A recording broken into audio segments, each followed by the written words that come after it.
Hello friends, स्वागत है आपके अपने ही यूट्यूब चैनल एम के स्टोरी में। आज मैं सुनाने जा रहा हूँ सक्सेस की कहानी। सफलता कैसे मिलती है उसकी कहानी। तो चलिए शुरू करते हैं।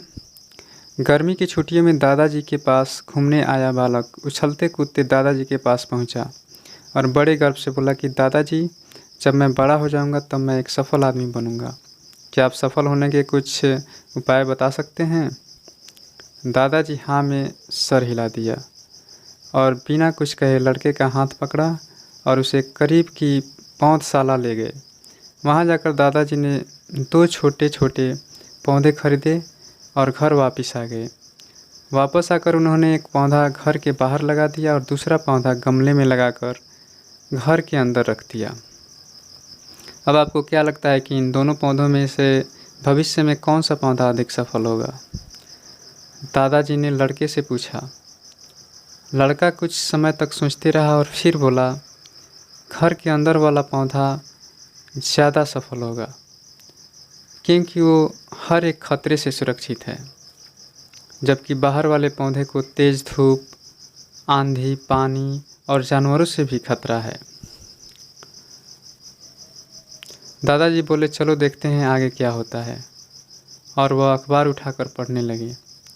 दादाजी दोनों पौधों पर ज़्यादा ध्यान देते रहे और समय बीतता गया। 3-4 साल बाद जब एक बार फिर वह लड़का अपने माता पिता के साथ गांव घूमने आया, तब अपने दादाजी को देखा तो देखते ही बोला, दादाजी, पिछली बार मैंने आपसे सफल होने के कुछ उपाय मांगे थे, पर आपने तो कुछ भी नहीं बताया था, पर इस बार आपको कुछ बताना ही होगा। दादाजी मुस्कुराए और लड़के को उस जगह ले गए जहाँ उन्होंने गमले में पौधा लगाया था। अब वह पौधा एक पेड़ में बदल चुका था। लड़का बोला, देखा दादाजी, मैंने कहा था ना कि ये वाला पौधा ज़्यादा सफल होगा। दादाजी ने बोला कि अरे, पहले बाहर वाले पौधे का हाल तो देख लो। और ये कहते हुए दादाजी लड़के को बाहर ले गए। बाहर एक विशाल पेड़ गर्व से खड़ा था। उसकी शाखाएं दूर दूर तक फैली हुई थी और उसके छाँव में खड़े राहगीर आराम से बातें कर रहे थे। अब दादाजी ने पूछा, बताओ कौन सा पौधा ज़्यादा सफल हुआ? लड़का कुछ शर्माते हुए बोला, बाहर वाला। लेकिन ये कैसे संभव है? बाहर तो उसे न जाने कितने खतरों का सामना करना पड़ रहा होगा। दादाजी मुस्कुराए और बोले, हाँ, बाहर वाले पौधे को बहुत सी चीज़ों से सामना करना पड़ा, लेकिन समस्या का सामना करने से अपने फ़ायदे भी तो हैं। बाहर वाले पौधे के पास आज़ादी थी कि वह अपनी जड़ें जितनी चाहे उतनी फैला ले, अपनी शाखाओं से आसमान को छू ले, और तुम जिस आंधी तूफान से इस पेड़ के लिए मुसीबत समझते थे, उसी आंधी तूफान ने ही इस पेड़ की जड़ों को इतना मजबूत बना दिया है कि आज एक छोटा सा आंधी तूफान इस पेड़ का कुछ भी नहीं बिगाड़ सकता। बेटे, अब जो मैं तुम्हें बताने वाला हूँ, उसे अगर तुमने अपने अंदर बैठा लिया तो तुम ज़िंदगी में कुछ भी करोगे उसमें सफल हो जाओगे।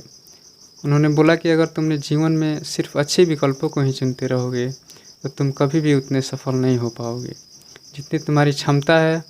लेकिन अगर तुम तमाम खतरों के बावजूद इस दुनिया का सामना करने के लिए तैयार हो तो तुम्हारे लिए कोई भी लक्ष्य हासिल करना असंभव नहीं है।